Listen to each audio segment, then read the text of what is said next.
Hey, what's up guys? Today, I'll show you a supernatural horror film named The Devil Conspiracy. Spoilers ahead, watch out and take care. The movie begins with a legendary war showing the devil Lucifer leads a rebellion of fallen angels against God, but ends up being cast down to hell by the archangel, Michael, who sealed him away. He begged Michael for mercy, but was rejected. Enraged, Lucifer roared to vent his vengeance on God and Michael. Unfazed, Michael returned to heaven, while Lucifer plotted his revenge. His followers formed a demonic legion, building a base on Earth and waiting for the right time to summon Lucifer. As the seasons changed, the world entered a prosperous age. Our story takes place in a church in Italy. Today, the church is displaying a precious relic, the Shroud of Jesus. News of the event draws the attention of celebrities who wish to catch a glimpse of the shroud. Among them is our protagonist, Lauren. This is a rare opportunity, as many people could not secure a spot to attend. Fortunately, Lauren's friend, Marconi, a priest at the church, helped her gain entry. Lauren not only sees the shroud, but also tours other relics, including a sculpture-laden corridor with a sculpture of Michael defeating Lucifer at the forefront. Marconi greatly admires Michael. Lauren decides to stay and draw, so Marconi tactfully leaves her be. That evening, a cloaked figure sneaks into the church. She avoids the crowd and enters other rooms. As the exhibition ends and people disperse, she searches for something. Meanwhile, Lauren is reviewing her drawings and notices that Lucifer's head seems to move. Hearing a noise, she investigates, only to find a crow. She remains oblivious to the mysterious figure lurking in the shadows, who steals a sword when Lauren is not looking. Later, as Lauren prepares to leave, she witnesses the mysterious figure decapitating a guard with a sword. Terrified, she flees for her shitty life. The figure continues to steal the shroud, but Marconi intervenes, only to be stabbed through the chest. As he dies, he prays fervently. Lauren hides nearby and is frightened like a scared chicken. Before she can recover, she accidentally reveals her hiding spot. The mysterious figure glances at Lauren, but does not kill her, opting to have her captured instead. With his last breath, Marconi prays for Michael to return to Earth in his body to fight the evil forces. As his prayer ends, a sacred blue aurora descends from the sky and enters Marconi's body. It turns out Archangel Michael has arrived, and he's now taking control of Marconi's body. Michael's first priority is to rescue Lauren, but the human body cannot contain his divine power. Helpless, he can only watch as the mysterious figure abducts Lauren's sexy body. After an unknown period, Lauren awakens inside a glass chamber, along with 3 other girls. As they discuss plans to escape, 4 burly men in white coats enter, forcibly taking Lauren's blood and snapping a photo of her, possibly intending to post it on the internet. On the other side, Michael stumbled back to the church. He found 2 priests in the surveillance room who were watching the footage of Marconi being killed. Upon seeing Michael, the priests were at a loss for words. From their conversation, Michael learned that a priest guardian had been in charge of protecting the shroud. However, the Guardian had been constantly warning about the return of demons to the world. People didn't believe his bullshit, but instead thought he had mental issues.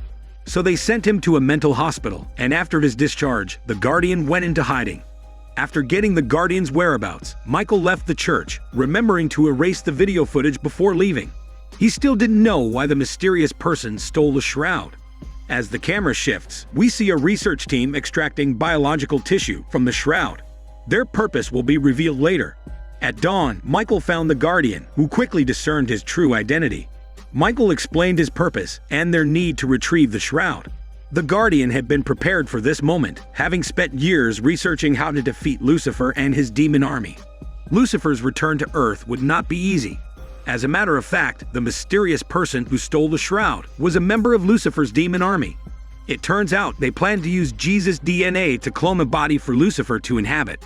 For millions of years, the demon army had been guarding the area where Lucifer had fallen, and the Guardian's hideout was nearby.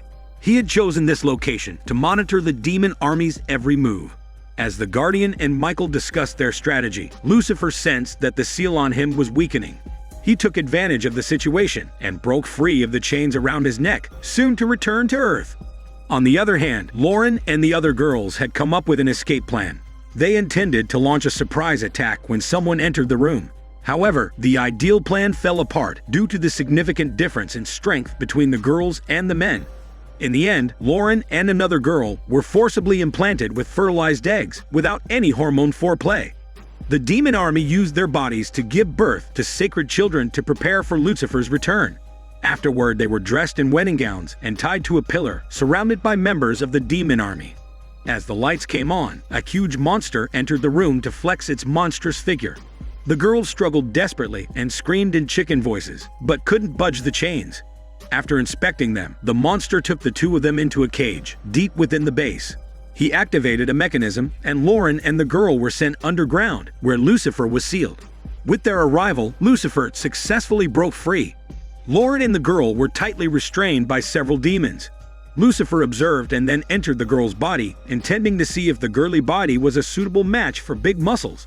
Clearly, the poor girl couldn't withstand Lucifer's demonic energy and hormone shock, and she died in agony after struggling fruitlessly.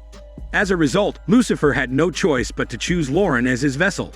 She was quickly brought back to the surface, and Lucifer did not possess her body, but entered her womb this time instead. As long as Lauren gave birth at full term, Lucifer could return to the world.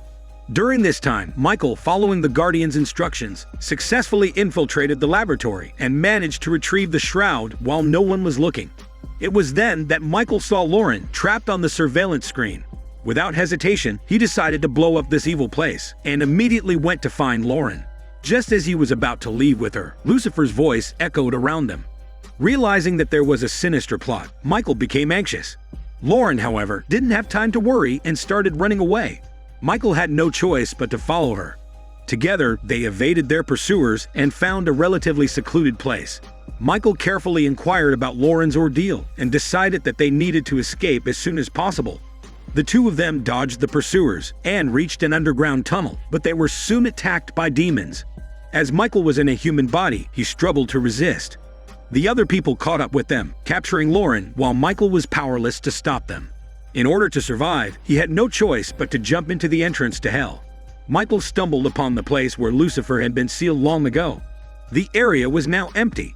Several demons noticed that Michael was severely injured and attacked him, trapping him on the stone pillar where Lucifer had been sealed. Meanwhile, Lauren's belly grew larger and she was close to giving birth. However, she felt disgusted by her pregnancy without sex, so she's determined to kill the child in her womb. By this time, Lauren had gradually come under Lucifer's influence and began to turn evil. She killed her attending doctor and drank a large amount of clean fluid, hoping to die with demon Lucifer inside her. Unfortunately, this plan failed. Lauren was stopped by the arriving demon army and was eventually placed into a hibernation chamber after having her stomach pumped. As the time for Lucifer's rebirth drew near, he became increasingly arrogant. He sent a clone to mock Michael, revealing that the fertilized egg in Lauren's body contained Jesus' DNA. Soon, Lucifer would be reborn using this DNA and later would take and possess Jesus' body. After Lucifer left, several disheveled individuals emerged. They were wanderers exiled to the edge of hell. Knowing the consequences of Lucifer's return, they decided to help Michael without hesitation. Afterward, they found the abandoned sword of the Archangel nearby. It was with this sword that Michael had defeated Lucifer in the past. Holding the sword of the Archangel once again, Michael instantly regained his original power. Free from his human form, he effortlessly defeated the lesser demons on the scene and promised the wanderers that he would return to save them. However, there was a more pressing matter at hand, preventing Lucifer's birth. It's shown that fallen angels could not appear directly on Earth. They needed a human body to inhabit. This was the reason Lucifer had to be reborn in this manner. Later on, Michael re-entered Marconi's body. After some searching, Michael found Lauren, who was almost drained of life.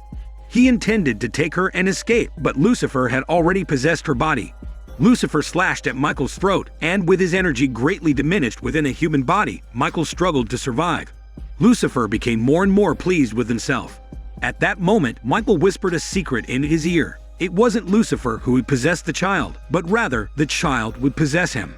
This meant that God knew about Lucifer's plans all along. It seemed as if God didn't intervene, but in reality, the path had been laid out. The child Lauren would give birth to would completely erase Lucifer's existence. He thought he would grasp the fruit of victory, but he was just being played around by God. Enraged and humiliated, Lucifer vented his anger by beating Michael. He then ordered his subordinate, Liz, to kill the fetus in Lauren's womb. However, Liz believed this to be Lauren's desperate struggle, so she not only ignored the order, but also tied Lauren up. Lucifer could feel his energy waning, and ultimately, Lauren gave birth to the child. The demons, unaware of the truth, celebrated for the rebirth of their master, only for Liz to summon a demon the next moment and kill all the other members as a sacrifice to Lucifer. The scene was filled with corpses and the smell of blood. Seeing that everything was almost accomplished, Liz prepared to flee with the child, but was stopped by Michael and a now conscious Lauren. Michael revealed the truth to Liz, who broke down upon realizing that her lifelong efforts had led to her master's demise. Michael instructed Lauren to take the child to the Guardian, while he planned to return to save the Wanderers at the edge of hell. He also needed to close the gateway to hell, which he had opened earlier, as the demons inside were eager to escape and wreak havoc on Earth. To prevent them from getting out, Michael had to close the passage.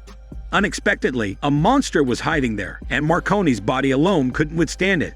Fortunately, Michael noticed bombs nearby and without hesitation, chose to detonate the entire base. The passage to hell was blocked by debris, trapping the demons and completing Michael's mission. Afterward, Lauren returned the shroud to the church and accepted the child she had given birth to. Lucifer was firmly suppressed, never having a chance to turn the tables again. Michael kept his promise, returned to hell, and took the Wanderers out with him. As for Liz, Michael didn't pursue her to the end, but let her live or die on her own in the human world. In the end, Marconi, who had been injured while protecting the shroud, ended up in a tragic situation. He was stabbed to death, had his corpse repeatedly whipped, and ultimately was blown to ashes, leaving no trace behind. This is Daniel CC Movie Channel. Stay safe and enjoy your day.